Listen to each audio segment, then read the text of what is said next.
E aí, galera, nesse vídeo a gente vai estar falando sobre os tipos de radiações e suas leis, tá?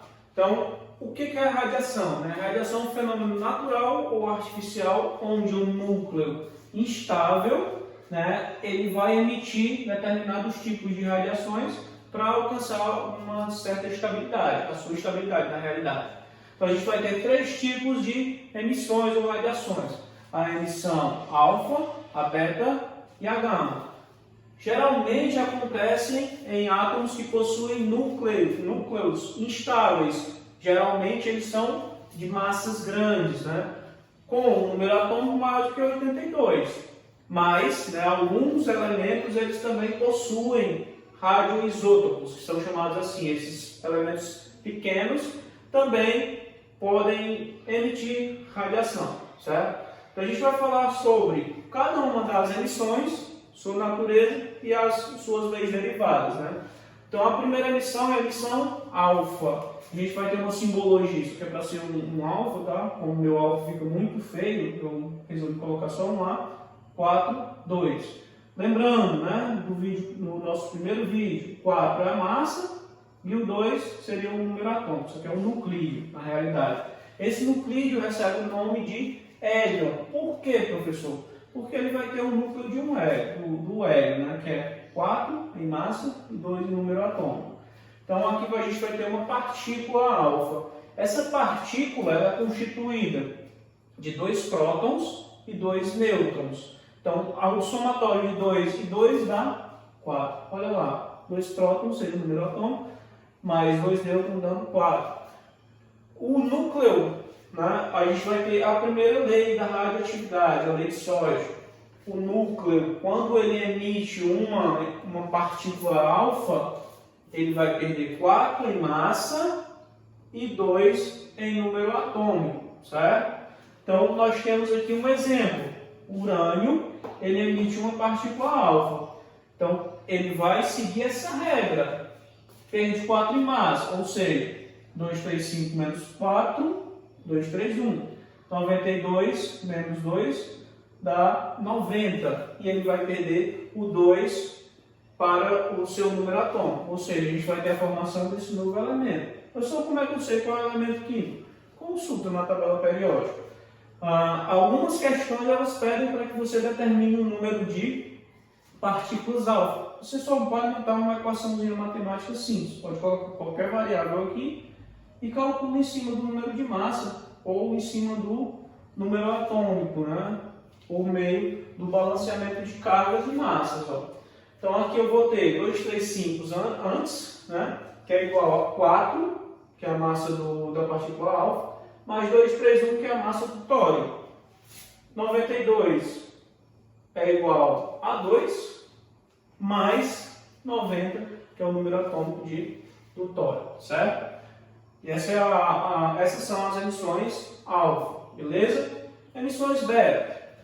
As emissões beta elas são formadas praticamente por elétrons. Esses elétrons eles são expelidos do núcleo, eles são expulsos do núcleo. Lembrando que todas essas emissões elas são provenientes do núcleo atômico que é instável, beleza? Então os elétrons vão sair do núcleo. Mas professor, como é que esses elétrons saem do núcleo? Se a gente viu anteriormente que o núcleo atômico é constituído por prótons e nêutrons apenas. Seguinte, o nêutron ele é composto de próton mais elétron mais neutrino, outra partícula aí de subatômica, Então, o próton fica no núcleo, mas o elétron e o neutrino eles são expelidos para fora do núcleo.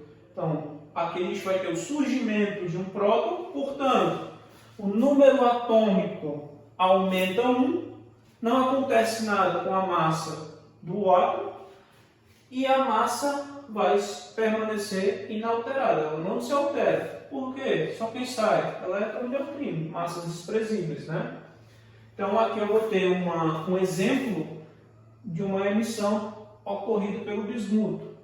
Bismuto 210 de massa, 83 de número atômico, emitiu uma partícula beta, vai formar polônio com massa 210, ó, massa não altera, e o número atômico aumenta em unidade. Temos o balanço das massas e das cargas, né? 210 é igual a 0 mais 210, aqui é antes e aqui é depois. 83 é igual a menos 1 mais 84. Então essas são as emissões beta. Beleza.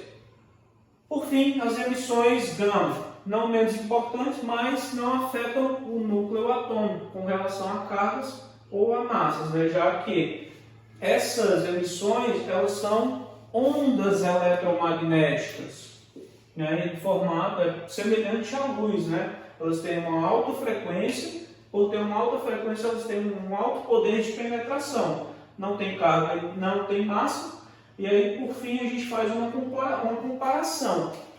Partículas alfa têm menor penetrabilidade que as betas, que têm menor penetrabilidade do que as emissões gama. Lembrando, né, as emissões gama não são partículas, são ondas eletromagnéticas.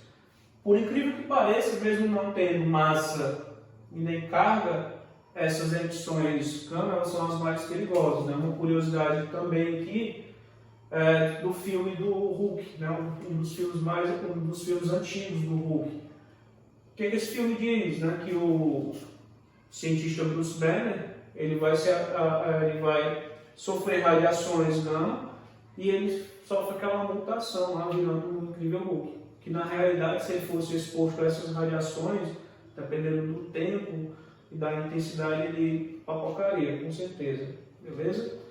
Então essa é a nossa aula. Obrigado pela atenção.